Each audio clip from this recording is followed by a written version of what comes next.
Hello, good evening and welcome. Welcome to the Stellar Life Show. Today we're going to be speaking on transitions, transitions, to go or not to go. So every time in our lives we'll be faced with the decision to move. That's what transition simply means. And you can also say it's time for you to pivot. So you can move up, you can move down, you can move, so say you can move horizontally or you can move vertically. And I want to welcome you because it means that you're very intentional about your growth. And at every point in time, you'll be faced with this decision. But once you get to this crossroad or you get to this point where you need to make the decision, what are the critical factors that you look out for?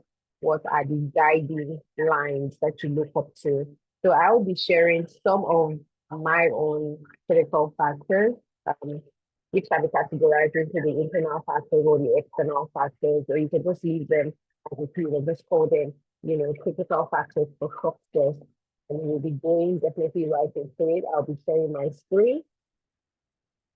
I'll be sharing my screen. It promises to be an insightful class. Okay. If you can see my screen, I'd like you to in the chat box. I can see clearly. Okay. So here we go. Transitions, to go or not to go. So like I mentioned earlier, transition is a decision for you to move from where you are to another point. So it might be in your career, it might be in your other social extracurricular activities. But for the purpose of this class, focus is on career.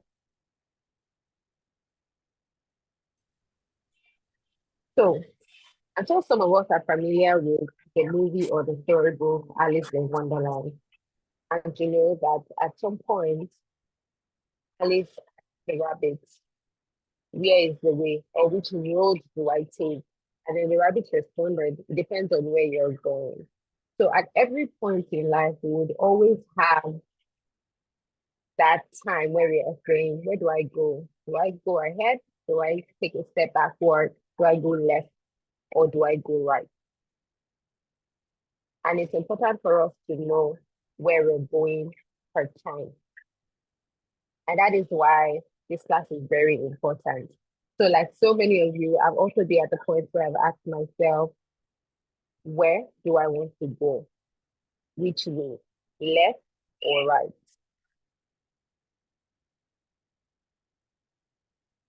So, see this question, where do you want to go? For some of us, we're not at that level, so we might not be bothered about all of that. But for some of us, we have to cross that level every now and then, like over and over again. So in a man's life, there are three inevitable hours. There are three inevitable hours, especially during the workplace.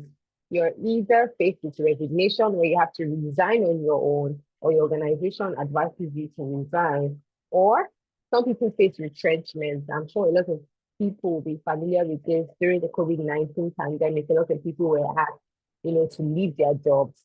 So you're either asked to resign or a person faces retrenchment, or inevitably you get to the age of retirement where you're no longer in active service as you used to be. So at any point in our life, we will definitely face one of this. And it's a transition, whether you know it or not. So you need to be actively prepared for it. But for us in this class, as it has to do with transitions, we're going to focus on resignation, and a kind of resignation where you're the one putting in the resignation to say, I think I've spent enough time here. I need to move on to other things. And this brings us to career saving. Now, whether we know it or not, just as we grow up in our life, where we start from childhood to adolescence to our early teenage years, early adulthood, we become adults, we become parents, we become grandparents, and the list goes on. Same thing for us in our career. There are four seasons, as my friend Katina Soname, has identified. You have that season of your life where you're an apprentice. So this is that season where you say, you're an entry level worker in whatever industry that you've decided to work in. For some people, at this stage of apprenticeship, you're doing the job that you love. For some others, it might be the job that you were able to get because you just had to survive. You didn't want to stay at home. And so at this stage, you're an apprentice. And the interesting thing is for every of these career stages, they are characterized by different activities and different phases. And it's important for each and every one of us here today to identify what career season that we're in and make the most of it. For entry level, there are basic skills that you need to learn. You need to learn how to be a team player. You need to learn teamwork, collaboration, being understanding authority, hierarchy, and depending on your industry, there are certain skills that you need to know. So at the apprentice level, you're more like a foot soldier. You be saddled with the responsibility of doing the basic things, when you're hands on, running errands, doing all of that apprentice stage. This is a class on its own, so it will not be elaborate as such. But I just want us to identify where we are so we understand this transition. And definitely, after being an apprentice, just like you've been a child would crawl, after crawling, a child definitely has to stand. After you've been an apprentice over time, you become promoted, you're given other tasks, other responsibilities for you to take on, right? It means that you become experienced and there's really no fixed number of years for you to say, oh, I'll be an apprentice for 2 years or all of that. It is left to you.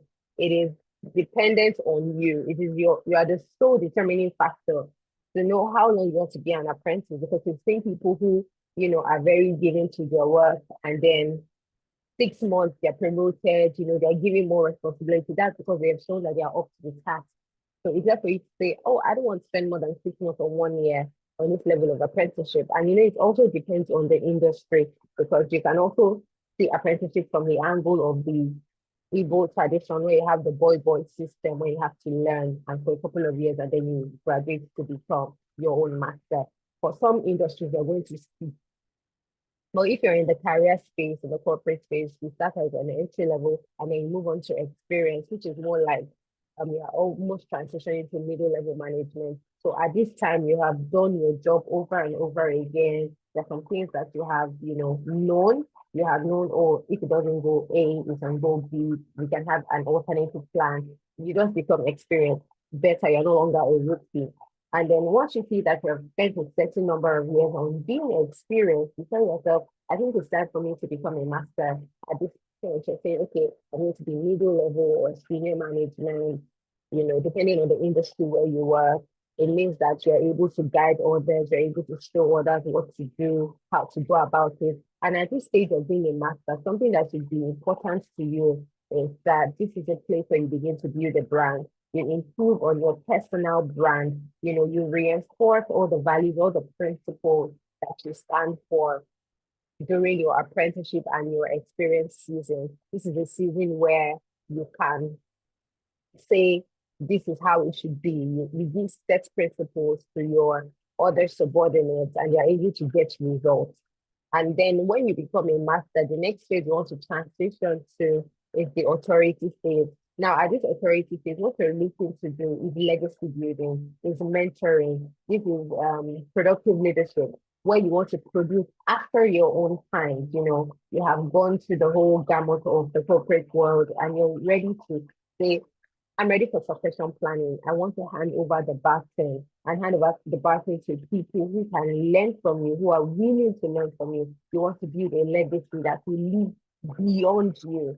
So as we go through this conversation, because we're going deeper, I just want us to identify where we are in our career season. And it's very important for you as a career person not to skip any stage. Now, why am I saying this? It's because if you skip any stage, say you didn't learn properly, you didn't build your foundations and your fundamentals in your apprenticeship stage, and then you get promoted, maybe for whatever reason, right? To the experience stage, it will begin to show as you go. So you want to make sure that you do everything that you have to do in every season at that season. You're not skipping any stage, maybe you're fortunate to have a team lead or a boss that recognizes that, okay, this person is good, and then they promote you. Don't fall short. Don't slack. Ensure that for every stage where you find yourself, you give it what it takes. Right. If at the stage of experience, there are some certifications, some qualifications that you need to get, ensure you get them because our career, like I said, they have seasons. So you have to give to that season what it deserves. I think next week we'll talk about this elaborately so that we know exactly where we are. And if you are experienced and you see that there are some loopholes or some knowledge gaps that you need to fix, it's very important that you identify them now and fix them because these things can be like little foxes that will be waiting for you in the future. And that's when you maybe have to take up a task for yourself end to end. Then you begin to see, oh, I wish I paid more attention to this, right? So identify your career seasons. Next is some of the factors that I think that we need to consider before we transition. Some people be like, oh, I want to transition. I like what I'm doing, but I think that I want to transition. Why exactly do you want to transition? So come up with 9 points altogether, say 18, for the internal factors that can make you want to transition and the external factors that might be, you know, pointing to the direction why you should transition. For some people, the reason why you're making a transition, which is maybe leaving a place of work or changing your industry or your career path, might be for personal goals and values, maybe some career goals that you set for yourself at the beginning of the year, right? For some, it might be economic conditions. If you're in Nigeria or any part of the country or any part of the world, you'd have noticed that there's a lot going on, from the ripple effects from COVID-19 to the Russia-Ukraine war, to Israel-Hamas war, to the several elections going on, China and Taiwan. It just goes endless. The different economy of different nations are seeing signs of the recession, high inflation, low disposable income. So you're telling yourself, I need to earn more, I need to do more than I'm currently doing. So your economic conditions might be the reason for your transitioning. And there's really no bad reason for you to transition. The most important thing is to ensure that you are properly thought it out. For every action, there's a consequence, there's a reaction. Just be sure that you are thinking it through. And that is why we're having this class today, so that if it's something that you're planning to do, I think one of these will be able to help you. Another reason why you might be transitioning is to tell yourself, okay, I think that this organization where I'm working, they have helped me develop my skills and competence up to a certain extent. But where I desire to go, this organization cannot take me there. So therefore, I need to transition, I need to resign, I need to move into another organization. It might also be that the industry or the career path where you have found yourself is one that has high demand, right? And so you know that, oh, every organization, everyone is willing to have me, so I can easily make a transition. Just career aspiration is also in line with your personal goals and your values, and then also the industry trend. One thing that I like to do every year is I download the World Economic Forum Future of Work Outlook to say, okay, so what are the skills that will be relevant in the next 5 years? And then I see where I fall in. The skills that I currently possess, are they within the important space? The skills that I currently possess, are they going to be in high demand? The skills that I possess, are they phasing out so that I am properly positioned, right? So you want to check that. Also, you want to check your current job satisfaction. Are you happy on your job? Do you like what you do? Do you think you're given a lot of exposure? Do you think the challenge is enough? Or do you think you've gotten to your comfort zone where you're now complacent and you're telling yourself, I would not go here in my comfort zone. I need to step out. I need to aim for something higher. So your current job aspiration. For some other people, the reason why they're transitioning is because they're leaving the country. So they are jackpying. They are leaving Nigeria to go to maybe the US or the UK for Canada, Australia, New Zealand, whatever it is. That is the reason for the transition. So if you look at the list, we can go on and on. But I'm just saying that these might be one of the reasons why you're leaving. Professional development, the regulatory environment, technological advancement, the competitive landscape, the demand for your work. For some people, the emotional readiness, like, okay, I'm ready to take on the attack. I think I've been shielded enough in my organization. I want to take on the world. I want to see something different. I want to roll with the big boys. I want to move with the movers and shakers. I think I'm in a small organization. I need a global organization. I need a global outlook. I need a different perspective. And all of them are valid, but you just need to know why you're making that transition. So there are several types of transition, right? Just like you mentioned earlier, the three inevitable hours. It's either you're resigning, a person is retrenched, or a person retired. There are also transition types, right? So your transition might be vertical, right? So vertical transition is saying that you're currently in an organization on a particular level, doing a certain job role. Vertical transition might be promotion. A person might be promoted. A person can also be demoted, right? As bad as it sounds, they're all transitions, but they're on a vertical lane. The next is horizontal transition. So you might be doing a particular job role, job function in a certain department, but then you think that, oh, I think I like that other department. I want to move to that department. So you're transitioning vertically. You're still on the same level, and you're transitioning to within that organization. So you can also say that transitioning can also be categorized into intra, which is within an organization, and inter, outside an other, outside your organization. So you're resigning to go to another organization. And this is where lateral transitions come in. So for lateral transition, you're leaving your organization totally to another organization or another industry. So case in point to you work in finance as an accountant,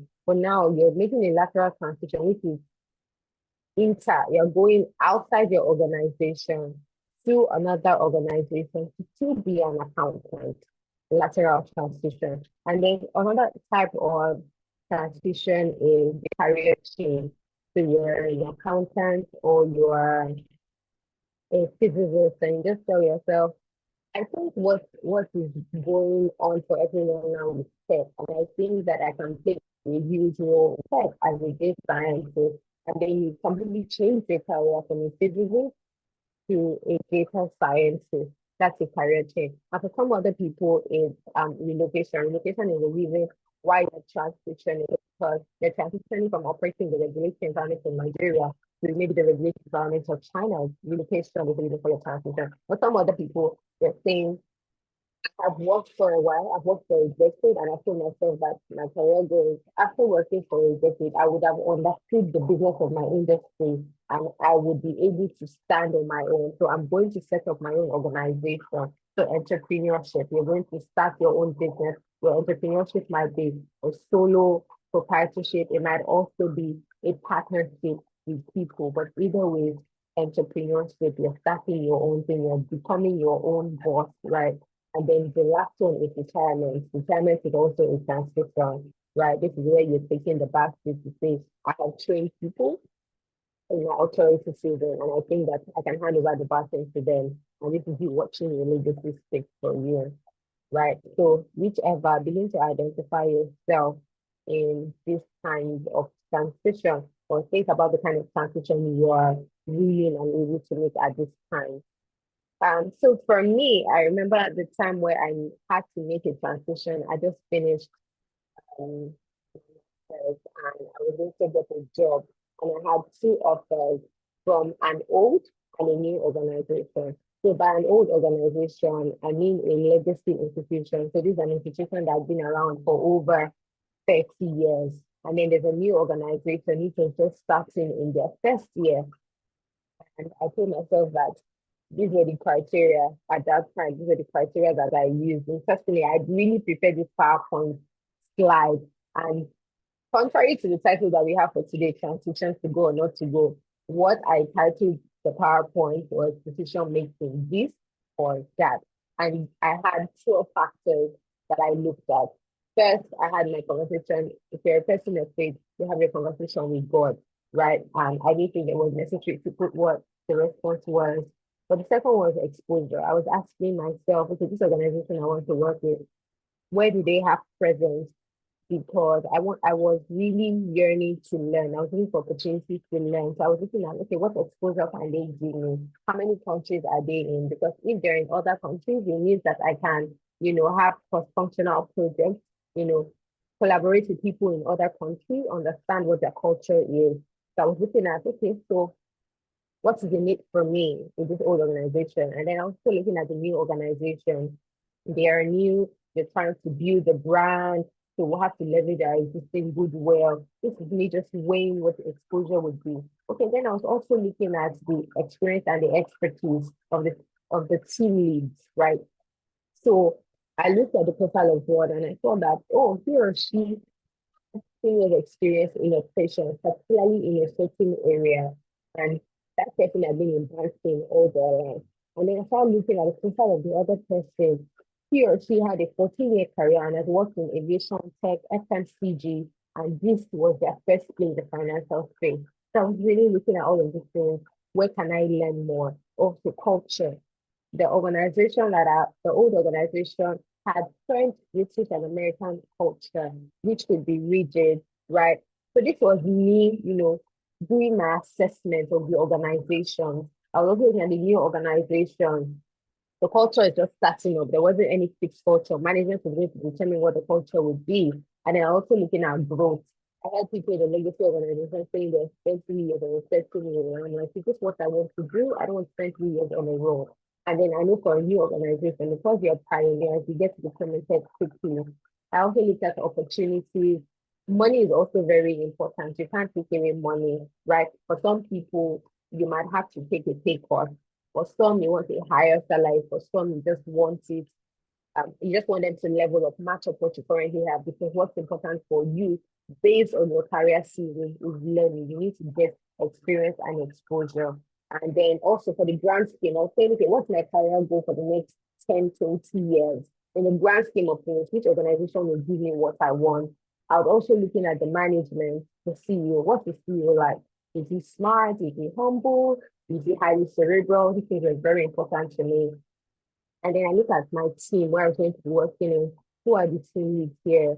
Are they open to learning? Do they listen? What kind of people are they? I also check on leverage. What can I leverage from this organization? Because there are some organizations that you work in. When you go out there and you introduce yourself to say, oh, my name is Stella and I work for the United Nations, people just want to listen to you. Not necessarily maybe because you're Stella, because they don't know you per se, but because of the organization that you represent, they know that United Nations is a credible organization with global presence. So they're like, for United Nations to have hired you, you must be cerebral, you must be important, so they should give you their attention. So what can you leverage from that organization, right? Next is the perception. There's some people you also tell that, oh, you work in a certain place, they just regard you highly, right? So what perception would that organization be giving me? What would I be getting from that organization? Would I be seen as a daring person to say, wow, you started this organization, you must really be a pioneer, you must like to do things from scratch, deep to last, you want to be part of that story. And then what another important thing is, what skills can you learn from the organization? What skills can you learn from the organization that you're going to be working in? And what skills can you also contribute to that organization where you are working in? So these were the 12 things that I looked out for when I was going to make my transition after master's into another organization. I also asked a critical question, what is the need for it? Right? It's not just about taking. It's also important that you know that you are given. So this is me doing an evaluation of myself, checking my strengths, checking my weaknesses, and how I could add value to the organization. Because like I said in one of our previous classes, every time we see a vacancy is a cry for help. Every time you see somebody put out there vacancy, a medical doctor needed, a pharmacy needed, a horticulturist needed, a vacancy is a cry for help. As much as you think that the organization is doing you a favor to hire you, also know that you are doing the organization a great service because you're going to contribute the value that you already have. And the reason why they're taking you is because you have said that this problem that they have, you are able to solve it and a solution provider. So what is the need for it? I checked, which is very important. And we've had this class before. One of our classes, boarding, you can check up on it. It's on YouTube. I saw that having done my SWOT analysis of myself, my strengths and my weaknesses, of what I could give to whatever job, I thought I was self-motivated, self-aware, could work well under pressure, not for the teaching, because I can really work on the person. Resourceful, I had great research skill, good at strategy, ideation, I had great social capital. I just need somebody somewhere who could always help. Great critical thinking, problem solving, I was resilient. I am a great team player, loyalty, commitment, I'm versatile, teachable, adaptable. I have a good character and an aptitude to work. Now, all of these are important. And this was conversation that I had with myself. So this slide that we're looking at today did not just come up because of this slide. The ongoing conversations that I already had with myself. And I think that's important, whether you're working for yourself or you're going to work for somebody, it's very good for you to be self-aware of all of those things. They're very important. Um, so I've just categorized it into this box and to say, okay, I have this skill, but what are my favorite skills? So I have favorite skills, things that I like to do. Um, that then this slide was prepared in September 2022. These were the things I applied or I like to advise, which has to do with strategy, to build, I like to conceptualize, design thinking. These are things that make these things, these are very important things to me. I have other favorite skills that are not listed here because, as you keep going, you keep adding new skills, right? That shows that you're improving, that shows that you're learning. And that helps you to know how to improve as well. Because for every season, there's something that you have to learn. If as an apprentice, you're learning, you're doing personal branding, building thought leadership as an apprentice, really, what exactly are you trying to pass, right? I think it's one of the things that we see when people write in LinkedIn these things. Just understand your season and give to that season what you need. Don't package, right? And say I'm a thought leader when you know that thought leader, you've never transitioned, you've never resigned, you've never, you know, had to face whatever challenges are in the workplace. So we just need to be careful what we're learning at time in our different seasons. So some of the resources that could be useful to us going forward is we can check our previous YouTube class on boarding. Boarding has to do with our potential development. It will also help you identify your strengths, your weaknesses, having a SWOT analysis of yourself. And one major resource that has also helped me in transitioning or getting jobs or whatever it is that has to do with the career space is a book titled What Color is Your Parachute? And it is released yearly, it's always updated, to be in sync with industry trends and new developments in the workspace. And you can also do a SWOT analysis of yourself. You can go online, get a SWOT analysis template, and carry this out on yourself with my strengths. What are the opportunities that I have? With my weaknesses, what are the threats that they can pose to me in the workplace, and how can I mitigate these, right? And then there's a decision making tool that can also be useful for you when you're going to make that decision of leaving a job or making whatever transition. And it's called the Pro App. So you can go online to check. PR stands for problem identification, or for objectivity, and A stands for P stands for something else. And it's a very useful tool that you can use. And also one of the things that can also help you is having a conversation with mentors and sponsors and advisors. And you can get this elaborate class on our previous YouTube class, which was held 2 weeks ago, titled The Triad, right? So it talks about the role that a mentor, an advisor, and a sponsor would play, right? Because there are people who have gone ahead of you, people who have experienced what you're currently experiencing, right? So you don't need to do life alone, you don't need to suffer alone, right? So thank you very much. I trust that this has been an insightful class for each and every one of us. So if you have any questions, I'll be happy to answer them. Um, thank you. See you again next week, same time, 5 p.m.